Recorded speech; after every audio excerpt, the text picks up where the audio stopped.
Welcome to another episode of the Patio Pondering podcast. We kind of took a hiatus for harvest, but we're picking back up. And today's guest is not only a good friend that I've known for years, but a fraternity brother from FarmHouse, Purdue. Today we're speaking with Mr. Brian Engleking from Greenville, Indiana. So welcome, Brian. Thank you, Jim. So we're going to dive into Brian's background in ag, talk a little bit about his upbringing there in Hancock County, right? Yes. Yes, and then talk a little bit about where he's been over the past couple decades, and talk about how he's one of the luckiest people I know that he's had 2 dream jobs in his life. So, Brian, can you kind of give us a 30,000-foot view of where you are right now and what you're doing with Purdue University? Well, you mentioned like background, grew up on a dairy farm. I'm the youngest of 5 kids with 2 older brothers. They both came back to the farm after high school. So growing up, the field work was never my passion. I used to beg to go in and do chores rather than stay in the field. So I was always the cow person. So then went to Purdue. When I graduated, I took a job with United Feeds, which everybody knows in the swine industry, but I was actually in the dairy side of things, did dairy nutrition work, a job I enjoyed, a company I loved and had tons of respect for. But it wasn't my passion, I guess you could say. My passion was more in the cows and the breeding of cows and things like that. Well, opportunity came up. I applied to be a classifier for the Holstein Association USA, was able to obtain that position, and had that job for just under 18 years. And I counted up once, I evaluated just under 250,000 cows. I was blessed to travel 47 states. I never made it to Alaska, Hawaii, which we don't go to, and I never made it to Rhode Island. I did a little international work, but then in November of 2014, so just over 11 years ago, we were showing our cows at Louisville, the North American, and I had a cerebral hemorrhage. It's a brain bleed. A bleeding stroke is a common term. For just a small vessel, my brain burst. Spent 2.5 weeks in the hospital in Louisville, which I have no memory of. And then they moved me to Indianapolis to a rehab hospital, which I gained. I guess I was conscious, but I just didn't remember. At that point, I remembered things, had to learn to walk again, do lots of other things. And then I did, 2 months of outpatient rehab. And then when that was all over, tried to go back to work, but doctors would not release me to go back to work. Just fatigue is my biggest long-term effect. And they didn't feel I could handle a 5-day-a-week, 9 to 5 type job. So they would not release me to go back to work. So my position was terminated there. And which that was tough. Like I say, it was a job I loved. I loved cows, evaluating cows, judging cows, essentially is what it was. And then back, it would have been 3 years ago, this past July, I received a call from a young lady at Purdue. They were trying to get a judging team going again. Steve Hendricks had coached the team at Purdue for 25 years. And for those of you that would know Steve, knew he was a great guy. Love Steve. But he was battling cancer, and he had passed away. And then there were 2 years they didn't have a team with COVID, so they went without a team for 3 years. So I was hired to coach the team for that fall semester. And at the end of the semester, they offered me the opportunity to continue to coach the team. And as I have done that, I figured out, I've been, like you mentioned, I've been blessed to have 2, just perfect jobs for me, I think. And it's a job I love and blessed to have. Well, one of the things that you said about your upbringing that really stands out is you didn't like the field work and you liked the cows. Yep. It seems like that's kind of counter to a lot of our cohorts that grew up when we did in Indiana. You either like hogs or you like the field work. Yeah. I don't know. I enjoyed the cows. We showed in 4-H growing up. So I think that kind of, when I was young, working with the animals that way. Like I say, my brothers, I think both enjoyed the field work more than the cows. And they both liked the cows, no doubt. But when we'd be working in the field, I would say, "Hey, I'll go in and do chores. You guys stay out here." That's just. I think some of it was my personality. I get bored driving a tractor for a long time, And, I can relate to that. Back then we still have old equipment, But even some of our tractors at that time, you had no radio. Geez. You wanted to get back into the barn with the cows. I just always loved cows. Well, and there's something about a dairy farmer that it seems like their relationship with their animals is a lot different than any other stockman. Would you agree with that? Absolutely. I mean, you're milking twice a day. We were a smaller farm. Like, you knew every cow by name. Mm-hmm. You knew, 2-3 generations of her pedigree. You knew all about it. Yeah. And I'm not going to say they become part of the family, because they're still livestock, but they all have personalities, and some you love and some you don't love.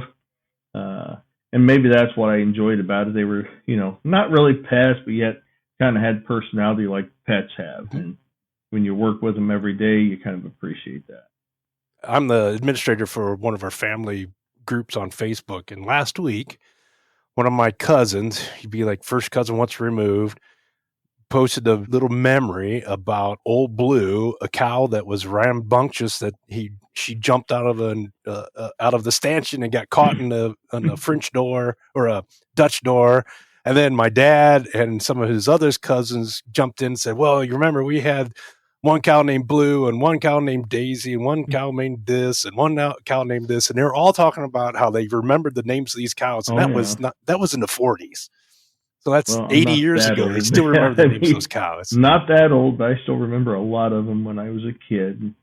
It gets brought up. I mean, my brother and I will talk about cows, and you start talking about, who was she out of? And you kind of go back, and maybe not quite that many years, but we can go back quite a few years and you still remember them. Yeah. And there's two people that happen to be FarmHouse alums that when I have conversations with them, they can tell you, this sow was out of this and that, or I remember this boar. And one is Andy McVeigh, who's a little bit older than us, talking about Durocs in particular. And the other one's Sam Malcolm. And talking with Sam about his sows, and he can tell you that this sow went back to this sow and we kept her and so there's something about some of those smaller stockmen that really have those relationships with animals that's it's really cool to hear and listen to. The one thing you didn't bring up was your involvement in FFA. Oh, yeah. Well, I feel like that probably shaped me as much as anything other than my parents. I had an ag teacher by the name of Scott Jacobs that came my junior and senior year. And he instilled in me confidence. And I think it was one of the greatest gifts you can give somebody. And it really stemmed from dairy judging. Being able to give reasons. Whenever I've taken personality tests, I'm off the scale introvert. So for me to even give reasons to one person was way out of my comfort zone. But he instilled the confidence in me, kind of through that, but through everything else that really had driven me, and I became more and more involved in FFA. And then I held a state office position between my senior year in high school and first year at Purdue. And so that probably, like you say, it shaped my life a lot. And I think my judging kids now hear a lot about my FFA experience, and they hear a lot about my FarmHouse experience. So it's just because both of those things really shaped me. Host note, you're going to hear Brian answer the question about his FFA involvement a second time. We lost our connection for a moment, but each response brings something unique, so I kept them both. Was in FFA, was involved freshman, sophomore year, but not heavily involved. And then our ag teacher retired after my sophomore year, and we had a new ag teacher come in by the name of Scott Jacobs, who turned our program around and got us much more involved. And more than anything, he gave me one of the greatest gifts I could receive, I think, and that was just confidence. And that stemmed really from dairy judging. and giving reasons. I'm an introvert. Whenever I take a personality test, there's no way I could stand in front of people and talk. But giving reasons through dairy judging gave me confidence, and that kind of stemmed my whole career in FFA. And then after my senior year, I ran for state FFA office, was elected as state treasurer. So I sat out a year before I went to Purdue. That experience in itself, I think, changed my life as much as anything I've ever done. How so? Just helped you get out of your shell, forced you to talk, made you comfortable in front of people? Get out of my And again, it goes back to a confidence thing. I was put in a position where I should speak in front of people. If I'm put in that position, I don't have trouble speaking. But gotcha. In a social setting, I'm a wallflower, okay? Because I'm not one to go talk to people I don't know. But like at state convention, I don't know how many thousand, a couple thousand people at state convention. It didn't bother me to speak in front of them. And before my FFA experience, there's no way I could have done that. So I think that was the biggest factor, just giving me confidence. And when I graduated high school, I knew I was going to run for office. I was dreading going to college. I thought, man, there's no way. I always knew I was going to Purdue. That was my dream. But I thought, there's no way I can go if I don't get elected. Well, then after serving that year, I was ready to go to college.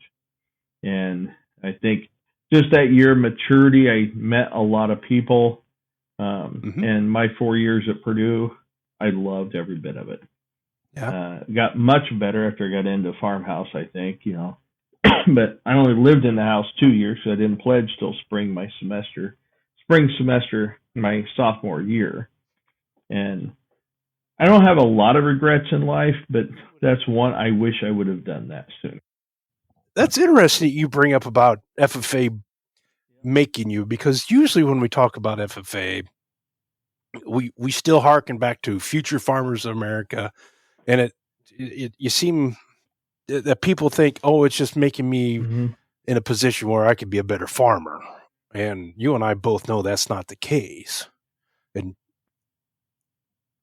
so your experience of being forced to get out of your shell is probably one that is shared by a multitude of FFA members every year.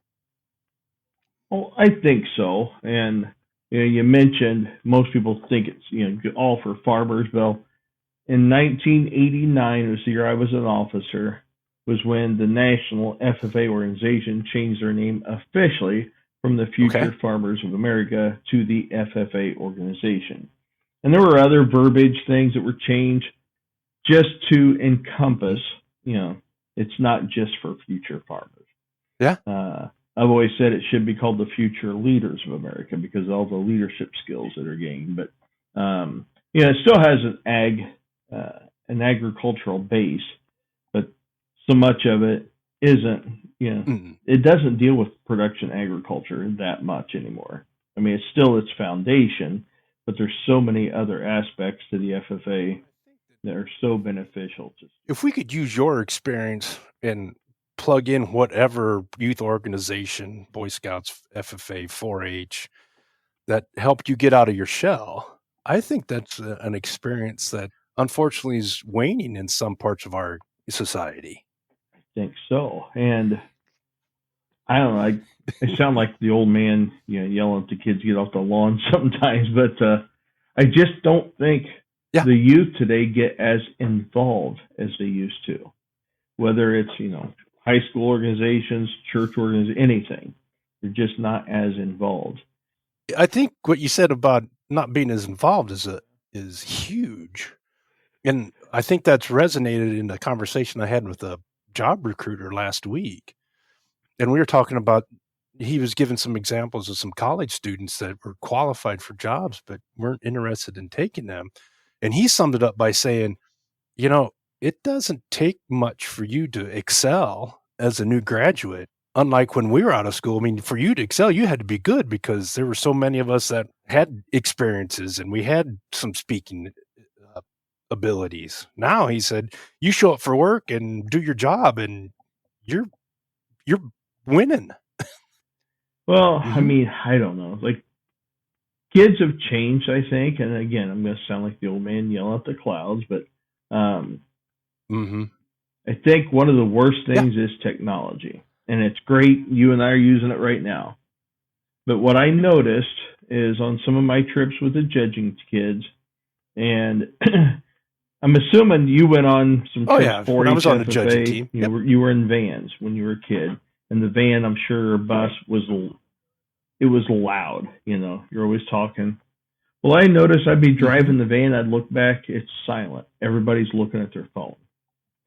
And so my kids all grown every trip we take, but it's conversation starter. I make every person in the van tell everybody there something about themselves that nobody in the van knows. And you get some obscure things. After a while, they don't know what to say, but you get to know each other, but it just starts conversation. They put their phones down and we start talking. And I just think that's something we're losing in society.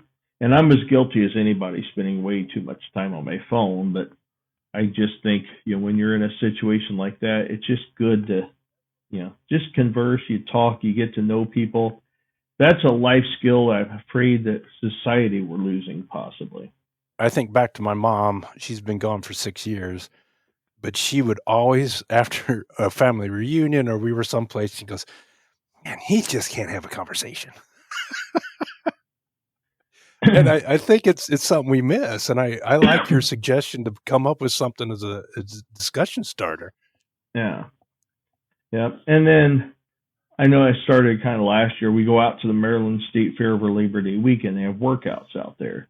And coming back, we actually took 2 vans. And my van, they were joking they had the best time because I would ask them, just open-ended questions. Hey, what's your dream job? Was one of them. What's your biggest regret in life? Just questions like that, just to have conversation. And it makes the trip go a lot faster because when you're driving 11 hours, you need that. But just you get to know each other, but just conversing with people is a skill. I think back to one of the things that we heard all the time, and I'm sure the kids hear it all the time too, and it doesn't apply to conversations, but it should. And I think a good conversation is no different than showing your work in a math story problem. And it's kind of like you're teaching your kids reasons is describing what you did and all that. But I think a conversation is showing your work. And I never thought of that. I really like that analogy. Because your example of, hey, tell us something you didn't know about yourself so that we can learn about you. I mean, you could turn that around and say, hey, Brian, I want you to sit down with Jim and I want you to learn one thing about him that you didn't know. Well, the conversation is the work. And you don't know what's going to come from that work. Yeah. I agree with you. It's one of those things that's lost. And maybe that's one of the things that we as get off my porch older men can encourage people to be an FFA, not that we're trying to be Clint Eastwood with his M1, but encourage people to get outside their shell and have conversations. Yep. So as you have your group of college students, you start in, what's your judging year? Is it January to January or is it September to September? Yeah, January to January. I've kind of changed it from what Steve Hendricks had done. Again, I started that first year just to coach through the fall season. And in dairy judging, the fall season, I call them the Big Three contest. You have the All-American at Harrisburg, Pennsylvania. Our Super Bowl is at World Dairy Expo, the international contest, and then at the North American in Louisville. But we will be going, like the new team, we're actually going to practice Saturday. And they've been practicing with me this fall, kind of when they can type thing. A few of them have practiced quite a bit. But we get serious now, and our first organized practice or official practice meeting is going to be this Saturday. Their first contest will be the 18th or 19th of January. It's in Fort Worth. It's a stock show, which in the past, I know Steve Hendricks used that as kind of a rewards trip for his team. That's where they would finish up because it's an awesome trip, and just to go to Fort Worth it's such a cool city. But the contest itself, I mean, yeah, you want to win, you want to do well. It doesn't mean a lot. As far as a contest goes, I look at it more as a practice contest. Okay. But it's such a fun trip, and it really. I started it. This will be our third time. There'll be the first trip for the kids. And okay. The first year I coached, we went there after, because we just started in August. So we kind of changed things a little bit, but yeah. So we do either 2 or 3 contests depending on kids' schedules in the spring, and then we have the 3 contests in the fall. And Louisville is their last contest in November. You changed your calendar to coincide with the livestock judging at Louisville's the end. Yes. And I had no idea livestock does that, but I've learned a lot about livestock judging because Dr. Blanton hired me. Mm-hmm. And then after that first year, he was one that said, I met with him. He's like, well, the job is yours for as long as you want it. Well, then he left to go to South Dakota State. And he had told me at the time they were actually looking they wanted a PhD to coach the livestock team and oversee all the other judging teams. Well, after that first year, I saw the news release, and they had hired a livestock judging coach and to oversee all the teams. And then, a couple days after I saw the release, she called me. Hattie McGrady is coaching the livestock team, and she is my boss. And I'll be honest, I thought, well, how's this going to work? And she was like a 24-year-old, my boss. I was okay, but she's been awesome. And just working with her, I've learned a lot about the livestock judging sides of things. And where I always kind of thought Denver was the big contest. And she's no, it's Louisville. So that shows what I know, but yeah. So, but yeah, she's too old to learn. Yeah, exactly. So, and I just always assumed livestock had 4 kids compete. Just like dairy judging, like it was in 4-H FFA, it was always 4. So yeah, that's new. So anyway. Oh yeah, you get 5 and you drop 1. Yeah. Yeah. So I remember. See, I didn't judge in high school. I only judged at Purdue, and talk about baptism by fire. And in the late '80s, judging wasn't like it is now. I mean, because you're ate up with it now. Back in the 80s, early 90s, there were people ate up with it, but you didn't have the JUCO on the livestock side was not as ingrained as it is now. It was there, and of course, Purdue had the anti-judge junior college attitude when we were there, and that's changed. But I still catch myself looking at a set of pigs or calves at a fair, and I'm thinking, oh yeah, how would I cut that class? And maybe I cut that a 5, and and I still when you talk about being bored running equipment, every once in a while I'll be bored doing something on the farm, and I'll give a set of reasons on something just for freaking giggles. I mentioned Scott Jacobs was my high school ag teacher. Mm-hmm. He told me once that when you get really good at reasons, you're going to give yourself a set on the tractor. And I did that quite a bit, to be honest. So, and even to this day, I don't judge, but, do a lot of driving. I'll just come up with, and it goes back to the old dairy farm. I remember cows that were in our barn. I'll pick 4 of those and give a set of reasons on them. That is funny. So one of the things that's happened in our business is consolidation, and it's get big or go home is kind of the attitude. And I was hauling corn a couple weeks ago, and I thought about all the dairy farms that we used to have in our area as I was coming across eastern Allen County. And I think I can tell there's 2 in Allen County that are commercial. You got Keener's and Brennicke's that I know. There was a couple Amishmen that are doing something. They might be still some grade B, but there's only 2, and there used to be a lot. You still have Blessings, I know. Yes, and forgot about Blessings. Okay, that's my fault. Forgot about them. Yeah. So how does that affect you as recruiting people for dairy judging? It's tough. I'll be honest. Like and one of the hard parts for me is I'm off campus. My technical title is adjunct professor, because I'm not there. But I've spoken like to the dairy club meetings and, hey, anybody interested in judging? I rely heavily on the kids. Hattie McGrady, my boss, has gotten me some contacts too. But it's almost like the kids have to approach us in order for me to even know if they're interested in judging. So it's tough. I've since I've taken over again, it's only been 3 years, but I've kind of recruited some kids, talked to kids about judging out of state. I've lost a couple in state, and with our conversation, you mentioned the JUCO livestock judging. I think you might know. Do you know Faith Lordy? Yeah, we're actually related, I believe. Okay, that is right. Yes.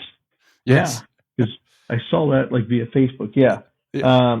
Like Faith, incredible young lady, like great livestock, and she originally was dairy. I think she won the state 3 times in dairy as an individual, twice in livestock.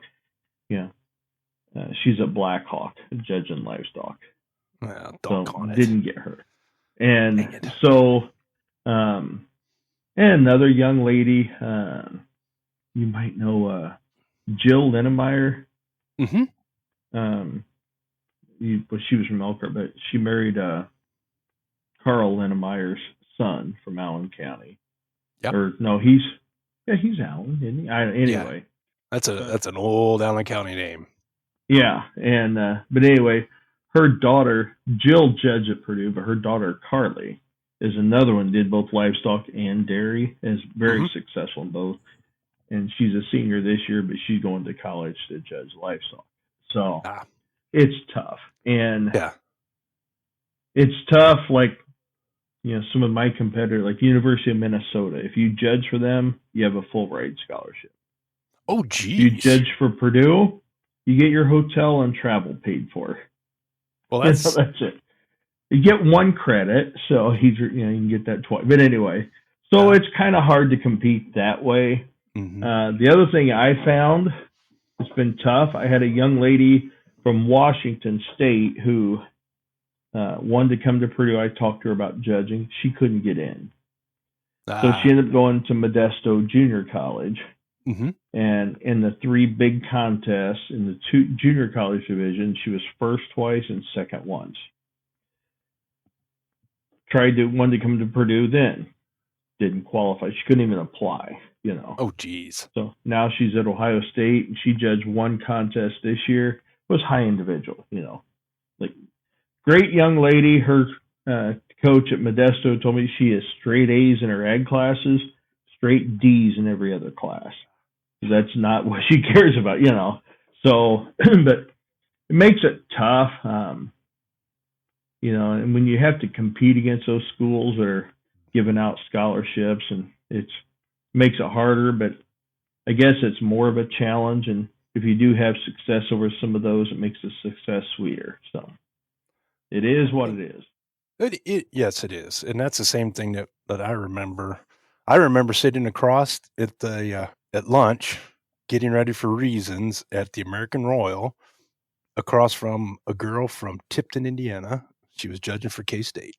And that was my first real exposure to, oh, wow, this is different. So, but the qualifications to get in Purdue, that's a sticky wicket that we'll leave for you and I talking in private over a beer. As you think back to your time on the farm with your siblings and your 2 brothers like to do the work in the field, you did the cows. Were there any lessons that came from living on a farm, your dad instilled in you, how you worked with your brothers and sisters that you still carry with you?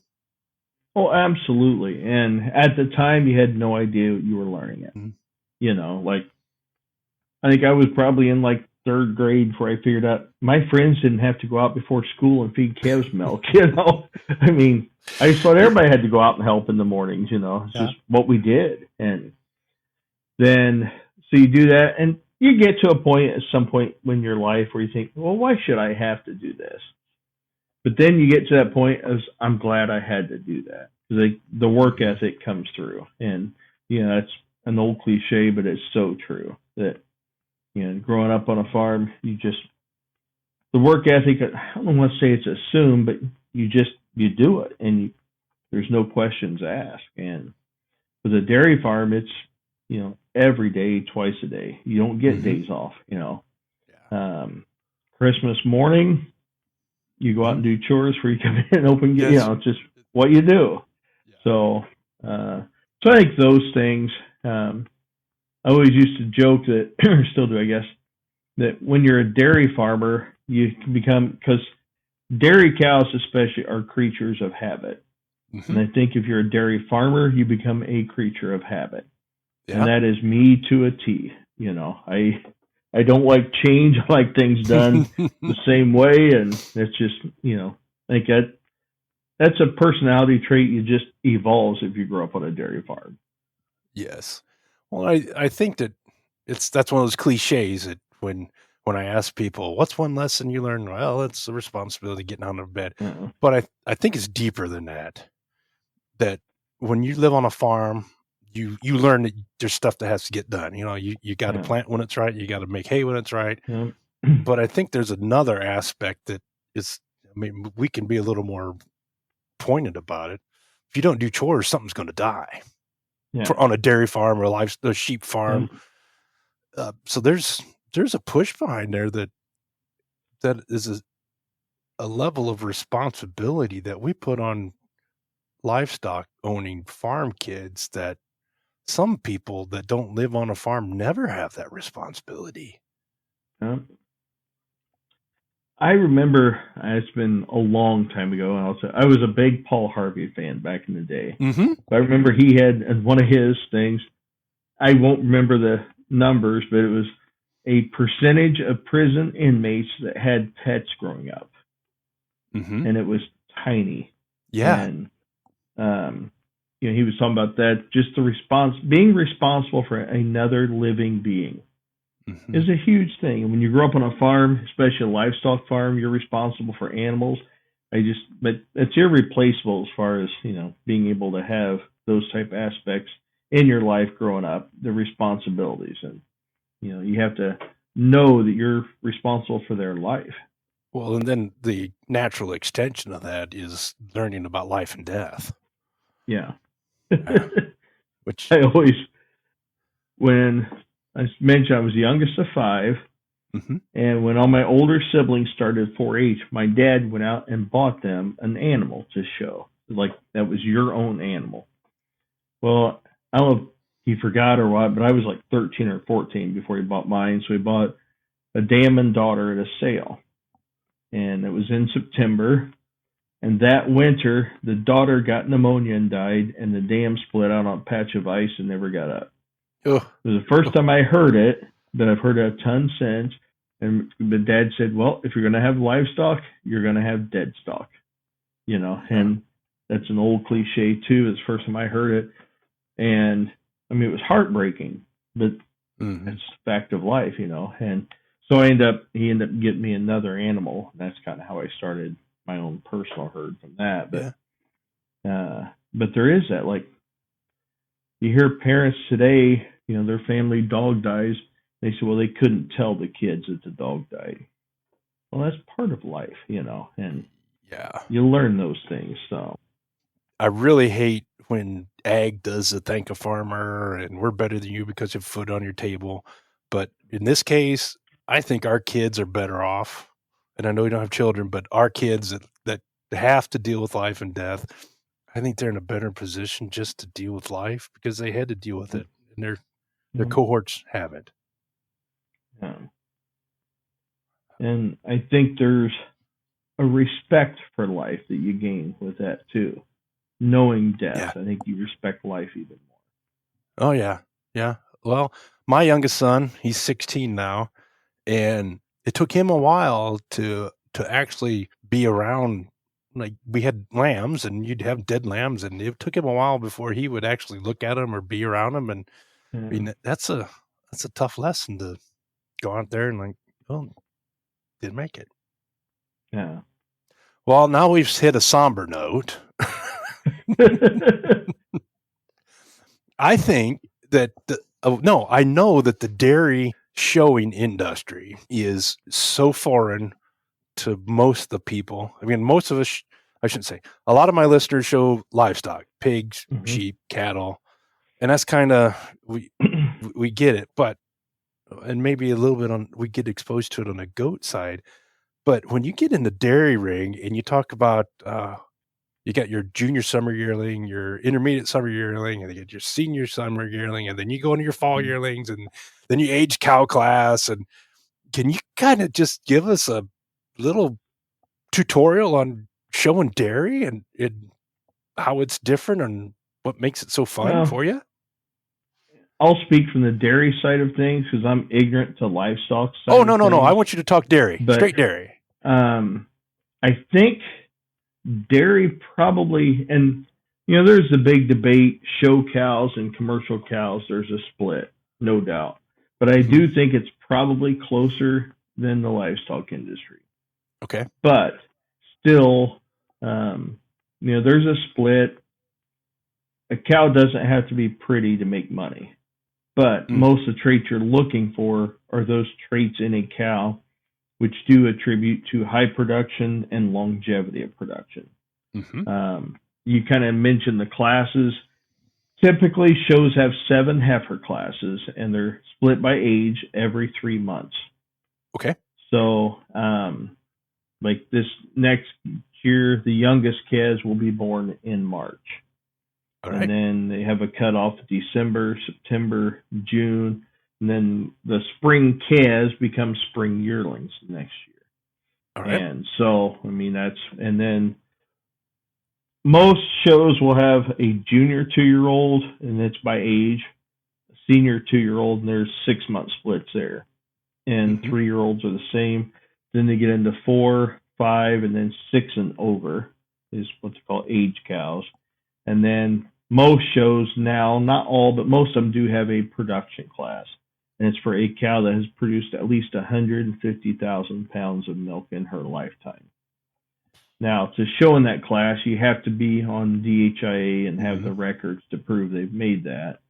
And that's something that's relatively new, last maybe 15 years or so that's coming into play. But every show's a little bit different. And it's kind of country to country is a little different, but that's kind of guidelines of what that is. But, and I think showing has evolved. The biggest evolution we've seen is that size doesn't mean what it used to. When I was growing up, the biggest heifers always won. They had to be big first and then good. Now they have to be good first and then big. And every year that gets a little bit better. And even in the cows, we're seeing that because cows can get too big. No way. Every milking facility, every housing facility is built for the average size cow. And I always argued cows can get too big, but they can be too small.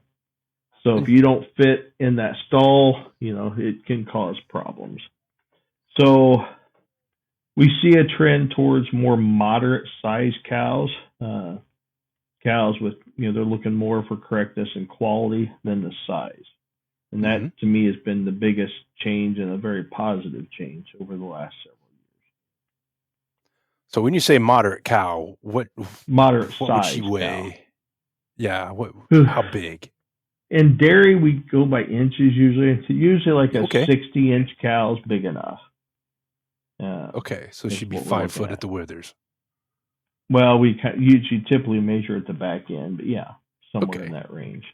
I mean, there are still cows. A cow that was out of Quebec, actually bred in Illinois, but she was, 4 years in a row was champion of reserve at World Dairy Expo, was way too big. And everybody said that, but she was also way too good to not win.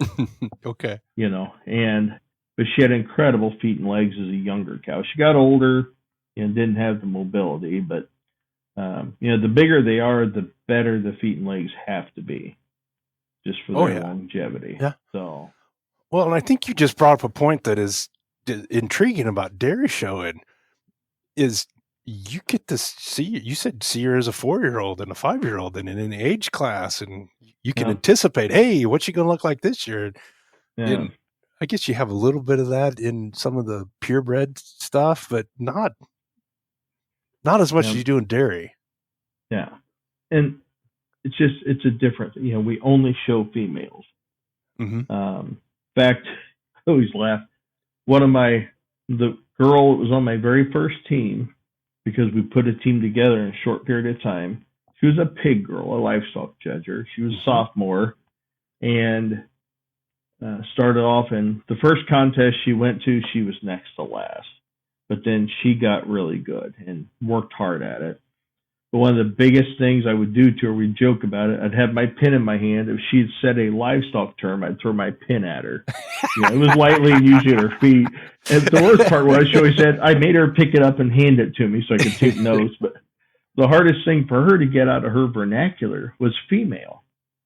In dairy judging, we don't say female because they're all females. Wow. And she'd be like, well, she's a more dairy female. No, she's just, She's more dairy. But more elegant, angular in her features. It is different, because, like a lot of shows will have a dam and daughter class. So you got the mother and daughter both there. And, it's just different in the dairy world that you're showing older animals, and that's just kind of part of it. And, we want that longevity in the cows. So you hope you see them at, 7, 8, 9, 10 years old. And well, there's no, it's not a terminal end like there is in the sheep and pigs. This is pork chops. There's only one way you're going to get a pork chop.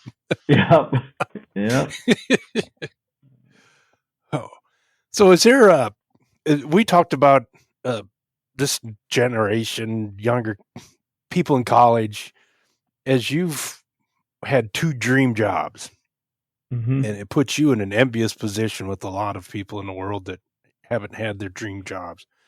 What kind of advice do you give to your graduating judgers on approaching their careers and balancing between selling for a job and holding out for your dream job?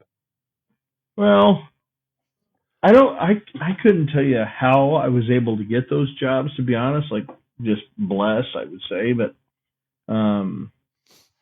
I don't know. I think if you have a passion for something, you stay in that passion and try to just keep your eyes open and hope something does come along. Like I say, when I first got out of college, I worked for United Feeds. Great company. I enjoyed the job, but I didn't have passion for that job. Yeah. And I think I did okay with them, but I'm sure it was evident.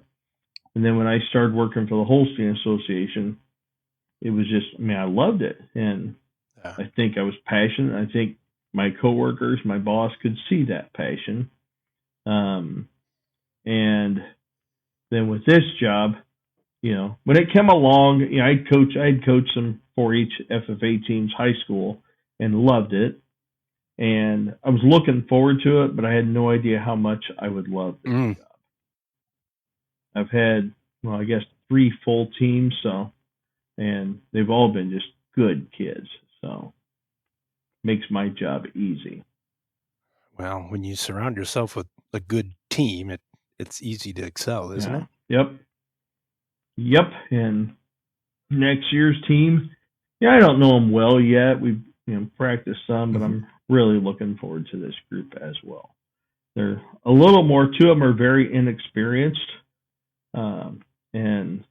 but they've made great strides this fall in a very short period of time. So very much looking forward to that.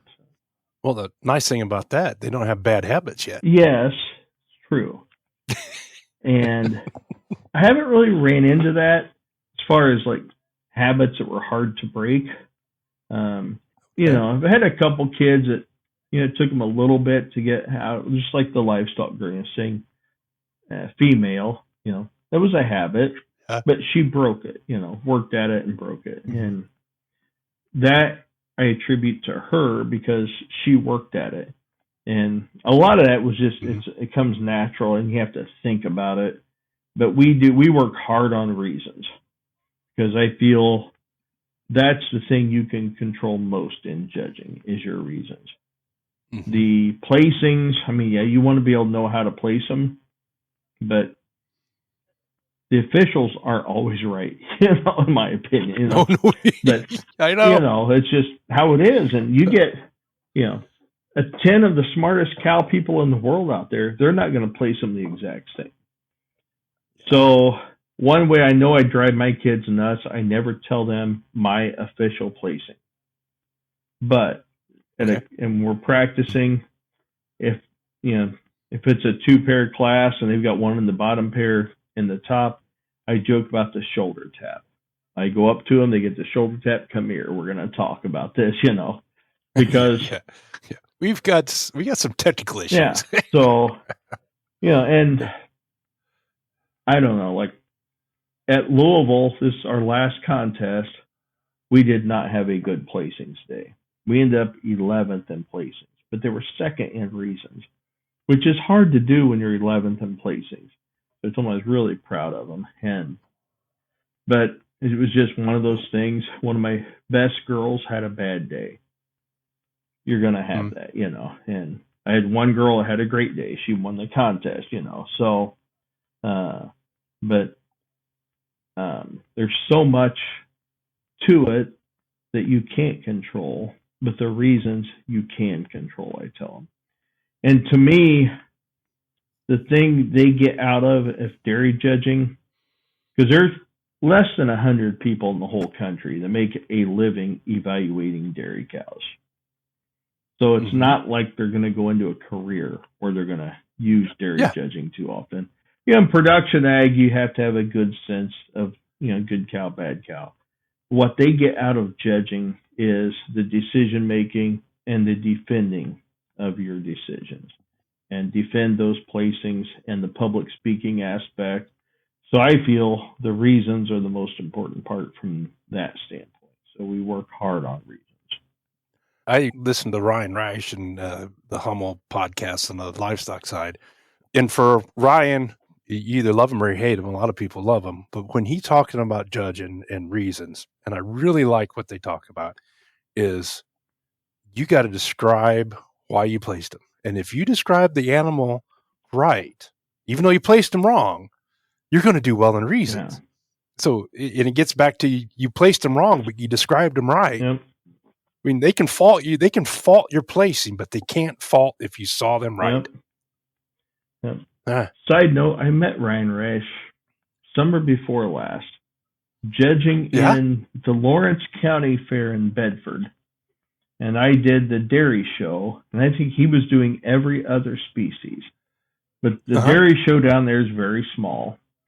And but he watched me and come up to me afterward, and he kind of hit on it. He said, I know nothing about dairy, but I could tell that why you did what you did. He's like, I appreciate that. So, yeah. That's a hell of a compliment. And, I have little catchphrases for my kids, and I always tell them, if you see it, say it. If you say it, you better see it. That's my way to say you cannot lie. And so, I always try to tell them, those judges, they're listening for just a small number of things for you to hit on. They don't expect you to hit on everything, but the major points they want to hear. Yeah. So we try to say as much as you can, but do not lie. Because once you say the wrong thing, you're done. You've lost credibility with them, and you can't lie. So, well, I think another lesson that we can take from the reasons is don't compliment your best one too much, and don't dog on the worst one too much. And that is counterintuitive to what we do in real life, because we like to dog on the underdog a lot. Like, she was a piece of junk. She was rail thin, had no capacity, slab sided. She was. So being logical in how you describe them and spending the appropriate amount of time is is a skill. Yeah. Yeah. And the other thing that I've noticed in the few times that I listen to reasons is some people want to make that first one a really, really, really good one when she just won the class. Yeah. That's all she did. Yeah. But I remember back to we were in the ballroom and I was a sophomore and I can't remember who it was, but she'd on a judging team and was recruiting and talked about how just exactly what you talked about. I learned the skills to describe, place, defend, and talk about. And I think those are skills that we use in the business world a lot. Yep. I mean, think back to when you were talking to some of your customers when you're classifying. Obviously, your job is to judge, but you still had to justify to everybody why you gave this one a 97 instead of a 95. Yep. And I always would tell people that even if they didn't agree with my score, I wanted them to understand why I did what I did. And when I was working for the Holstein Association, I wasn't allowed to judge shows. I was one of the now I'm not doing that. I can judge shows. So now I just apply that to shows I judge. You may not agree with me, but I want you to understand why I did what I did. And I hope that's the case at the end of each show. I always tell people I hope I give everybody a fair look. I give them all a fair shake, and they understood why I did what I did. I think that's important. Do you think your time as a FFA officer helped you in the judging ring Absolutely. too? Or is it the opposite? No, I think it had, again, building the confidence. I think when you're judging, especially a show, you have to have confidence. And I always tease my kids, there's a fine line between confidence and cockiness. And when you hit the reasons room, you can teeter over that line a little bit. Get a little, you almost want to be a little bit cocky, but you don't want to be that way in a show ring, judging a show. But I think you have to have confidence. You have to have confidence in your own abilities to place them the way they need to be placed, and then just to be able to explain why you did what you did. Because I'll be honest, there's a lot of people out there that truly don't understand judging. A lot of people think maybe they do, but they don't. They in the dairy side of things, a lot of people, they think if a cow's skinny, she's dairy. Well, in the definition of dairy, well, we call it dairy strength now, but it says nothing about how much weight they have on them. It's all relative to stage of lactation. But true dairiness is openness of rib, flatness of bone, those type things. And so there'll be people, the biggest complaint I get, they'll talk about, well, you put a fat heifer up there or a small heifer up there or something like that. Well, she was the most correct, and she may have some condition on her, but she still has dairy qualities. And when she hits the milking string, she's going to milk, and she will get dairy. I guarantee it. So, but I think you have to have that confidence to do what is right. And I think that is a uniquely American experience, and I think our youth are better because of it. At least the ones that participate in the judging experiences. I never thought about that. The reason I say that is because I used my recent experience in China, where people are afraid to state their opinion because it might differ from their boss or their boss's boss. And they'll sit there and know it's wrong, and they won't say shit. Whereas my son Toby's told me I'm full of shit more than once when we did stuff on the farm. So I think that's uniquely American. Well, I think you're probably right, because about a year and a half ago, I judged a show in Japan. And you go through the barn after the show, everybody, oh, you did a great job. And not one person even, well, why did you have my cows? They didn't question anything. Some of it just extreme polite. And impressed with the people in Japan. They were all so polite. I think that's just their culture. They don't question things like that. So I don't know. It's probably another one of those fine lines. Yeah. Oh yeah. Yeah. You said it was 11 years ago, 11 years, 1 month. Mm-hmm. And I remember getting the Facebook message or something. You've had a hell of a struggle to come back from what you went through with that cerebral bleed. Yeah. I mean, you had to learn to rewalk Yep. and relearn a lot of motor skills. Yeah, I mean, walking was probably the biggest thing I had to do. Long-term effects, fatigue is still a big issue for me. My neurons were damaged. And I'll be honest, before this, I had no idea what neurons were. But my brain does not. Well, you were ag marketing, not animal science. But my brain does not know where my extremities are in space. And one of the really weird things, I cannot walk in the dark. Even if it's a flat, open surface, because I can't see where I'm walking, it's hard for me. But as you can see, I have full movement of my hands. The best way I can explain it to somebody that's ever done it, I cannot strip a cow with my hands, though. Just the dexterity isn't there with my hands. So I did get full movement, but because of that, my balance isn't always the best. I always wear hard-soled shoes in the house, so I have like slip-on shoes that I wear. So if I walk barefoot, it's hard, just with my balance. Okay. But it was a long process, but what I went through, I did research after because I'd never really heard of it, but had a 50% mortality rate, and it said a high percentage of debilitating, long-lasting debilitating effects. Well, I can live with not having good balance, my hands not working good, whatever. I'm beyond the point now, but I used to get really frustrated for a while, like trying to tie shoes and my fingers don't work. I get so aggravated, and I get mad at myself for being aggravated.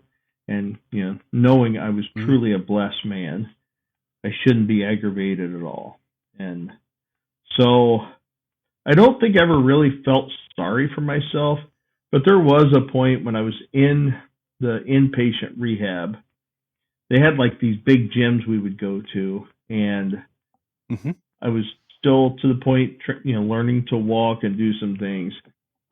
And I think I probably was feeling a little bit sorry for myself. And one day I looked over, there was probably a teenage young man, and he was in, I don't know what they even call it, but like it was a flat board that was sort of on a wheelchair. He was pretty much just strapped to, and he couldn't even hold his head up. And I saw him. It's like, I am a blessed man. That could have been me pretty easy. So, when I got terminated from the Holstein Association, when they wouldn't take me back because they wouldn't release me to go work, that was my low point. And I remember I just prayed that in 10 years I could look back and look at that as a blessing. It didn't take me 10 years to look back at that because, there were some other things going on that I kind of needed to be home for, and it was just an opportunity. So, I've been through a lot, but I am a very blessed man, and I know it. So where does that knowledge or the acceptance that you're a blessed man, where does that come from? My faith. I'll just tell you the story. When I was in the hospital in Louisville, they took my phone away because apparently I was calling people like 2 a.m. and texting people, and I had no knowledge of it. But they gave me my phone back when I got to Indy, and a good friend of mine just sent me a text one day and had said, well, how are you doing? I said, doing better. I said, I'm getting close to walking on my own and blah, blah, blah. And then she said, well, how are you doing emotionally? And I thought, well, that's weird. I hadn't even thought about it, But before every therapy session, my therapist would ask 2 questions. Do you feel any depression, or do you feel any pain? Do you feel any depression? And I thought, well, that's kind of weird asking about depression. And I'd never really felt pain either. Anyway, the friend of mine, how are you doing emotionally? I said, I think pretty good. Well, she just sent me, I always called it kind of my go-to verse, Jeremiah 29:11. which is, for I know the plans I have for you, declares the Lord, plans to prosper you and not harm you, plans to give you a hope and a future. And that last line kind of resonated with me. Well, I was in the room, and I thought, okay, I think I know what that verse is, but my mind was still kind of foggy. I never thought much about it. Well, when I was working for Holstein, I was 20 to 25 nights a month in hotel rooms. Almost every hotel had a Gideon Bible in the dresser. I didn't know they were in hospitals, to be honest, but I opened up the nightstand because if I knew I was in a hospital, there was a Gideon Bible. So I opened it up, looked up, that was the verse, and it's what I thought it was. Well, the best thing I did is I didn't put the Bible down. I stayed in God's Word. And I grew up in church, and there was never a time I didn't know Jesus as my Savior. But I always kind of wondered, okay, John 3:3 tells us you must be born again. And I understand being born again, but it's not physical rebirth. But I thought, okay, I've never not known Jesus as my Savior. Well, it took me a while, but I looked back at that time and realized that's when I was born again, because I rededicated myself to the Lord. And I think it was that strength in my faith at that point that got me through all of that. And to make this story run on, a little over 3 years ago, I actually became a Gideon and met the guys that, I don't know which one individually, but from the camp in Marion County that puts the Bibles in there. And I talked to them and said, hey, one of you put that Bible in there. And that meant the world to me, So anyway, but so yeah, my faith has got me through a lot of this. And that's been very important to me. So I think you're in a position that a lot of us are, that we know God, we know Jesus, we have a relationship with Jesus, but we probably don't practice it as much as, or as good as we should, until something happens, a death, an accident. Yep.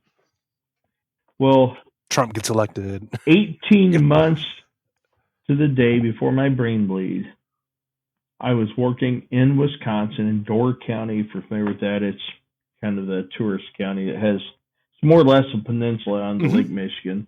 And I got T-boned by a cement truck.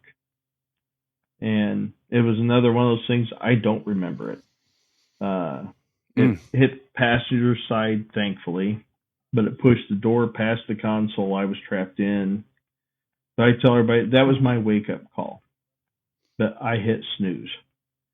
So 18 months later, it was another wake-up call. So I think God was telling me, hey, and he gave me a testimony to tell. And I feel like, I need to tell that story. So everybody at our church, I've spoken to other churches, they've heard that story to death, probably. So, but I don't care. I'll tell it again. So. There you go. Well, you serve as an inspiration for a lot of people. I don't think of myself that way, but if I can, that makes me feel good. So. Yeah. Well, you've just had two inspirational things you share, obviously overcoming your brain bleed and all the challenges of that, and then rededicating yourself to Christ and understanding that you did have a wake-up call. I mean, there's a lot of people in this world that would take that wake-up call and turn into the primer for resentment. Probably so. I don't know if a lot, but there would be those that did. And I think, I think probably, just the way I was raised was, you don't do that, and it's God's will. And I never asked myself, okay, it wasn't why me. It wasn't one of those why me, but it was, okay, God, why did you do this to me? You did this for a purpose.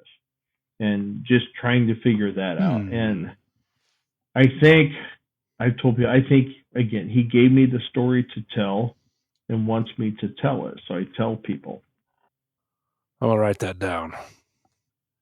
And discerning what the purpose is one of those skills, or one of those things that I think you can't be cerebral about it, I don't think. Can you? I think if you do, you get in your own way. Yeah. And Yeah. I overthink everything. It's just my personality. And I'm better off. We've got a gentleman that goes to our church, is a retired pastor. He said he spent most of his life just trying to get out of God's way. And I've always thought, that's kind of me too. Like, just need to step back. What it will say, let go and let God. But I overthink everything. You and I both are 54, 55. Mm-hmm. Sorry to let the cat out of the bag for those of you that didn't know. 56, so. Okay. 56. We graduated from Purdue 32 years ago. Yes. Soon It'll be 33 this year. Wow. Yeah. If you could distill out a sentence or two of suggestions, inspiration for maybe share with your judging team or some of your fraternity brothers' kids, what would that be that encompasses your experiences and advice to give kids? I think, I don't know, like in college, I think it's important, just get involved. Get involved, clubs, organizations, fraternities, whatever. I think you get so much out of just being involved. And you say one of the best things I've ever done in my life was getting in the fraternity. It just made college easier. And like I was hesitant because like I'm not a fraternity guy. And like, yeah. And what helped me, we have a neighbor down the road. He's one of our landlords. That he was on FarmHouse. He still is on FarmHouse. He's on the association board right now. But he didn't pledge until his sophomore year either. And I was just talking to him that Roy Wilson. I don't know if you know that name or not, but we were talking. I said one of my bigger regrets. He said he was the same way. But both of us kind of had the same thing. Like, no, I'm not going to join a fraternity. I have this stereotype image, and of course, I knew so many guys in the house. And then once I got in, it's like, yeah, this isn't even like it. But I, not just but I was involved in a lot of clubs, organizations, things, but just getting involved. And don't just be in a club, but, get on committees, get a leadership role, do something and just get involved. Because working with people, and I always said that, like, going to college doesn't prepare you for life. How to get through college is what prepares you for life. And just knowing how to get through college. And a lot of that is people relations, and you get to know people, work with people, know how to work with different kinds of people. You probably all, especially through college, you get on committees with people you can't stand. You have to work with them. Well, guess what? In real life, that happens, So I think there's a lot to just getting involved. And again, I think you just follow your passion. You have a dream job, and you may not get that dream job, but just always be following it and try to follow it. I'm writing this down so that I can add it to my list of inspirations that I'm compiling from my guests. Right. You've had a interesting career because you've had those two dream jobs, and you still have one of them. You're molding youth through your interaction as a judging team coach. Were you able to get anything together with Lee Stanish on the association board? Yep, I agreed to do it. He just sent me over the weekend. He wanted just a short bio because he's going going to the board, and they have to approve it. So, but yeah, so there's another way you're going to help the youth. Well, and I appreciate you telling me that, because I've thought a lot, like, with everything that went on with me financially, I can't give back, but I can give time. And the only time I've been in the house was when your son gave me the tour. And so drive by it all the time. But one of my team members for this upcoming year, Seth Arians, is going to be on the team. He's in the house. I have 4 boys that have practiced with us this year. 3 of them are in the house. The other one, do you know Cord Akey? No, I don't. Okay, went to DeKalb, but he actually dated Faith Lordy for a while. But he's a freshman in the house right now. He's been practicing with us, but so I've got 3 guys in the house, and just hearing more from them. Well, the nice thing about the house, there's rooms you can practice reasons. Well, yeah, I never even thought about that, but yeah, and I joke with them, like, I'm sure you guys hear it all the time. You don't know how nice you have it. And they're like, yeah, we hear it all the time. Like, yeah, that makes me sound like an old man probably, but it is a really nice house. But yeah, just looking forward to if I can, help them out and give back in some way. But I'm so removed. I wouldn't know too many of the guys in the house at all. A few of the names I might know, and be nephews or sons of guys that we were in the house with or something. But so you've got some boys from FarmHouse that are going to hopefully jump on the team for you, and you've got places you can practice reasons there in the house, which is really cool. I just never even thought of that. So yeah, we spend a lot of time in city parks. Oftentimes, because when we go practice somewhere, it's usually between Fort Wayne and Elkhart up that way, where the cows are. So. Yeah, there's a park in Argus, Indiana, right along 31, that we've given lots of reasons at. So I told the kids they've given more reasons in city parks and hotel rooms than anybody else, I about guarantee. So yeah. And well, Brian, I really appreciate your time. I think you have, as we talked about before, an inspirational story with your jobs that you've had, as you like to call them, your dream jobs. How you've overcome the challenge with your brain bleed, and how I really like the way you put it. I can't give money, but I can give time as a way that you can give back to those organizations that helped you in the past. Yep. Oh, there's no doubt I've been blessed in my life in many, many ways. You have been blessed. Yes, I really appreciate it. And you serve as an inspiration to me. So I appreciate that, Jim. You don't go unnoticed, Mr. Engleking. So to my followers, here's just another story of how somebody's ag roots made them resilient, set them up for success in their lives, and in Brian's case, allowed him to say yes to his dream jobs. Stay tuned as we have more of these discussions and find people's unique and obscure experiences that stem from their various ag roots.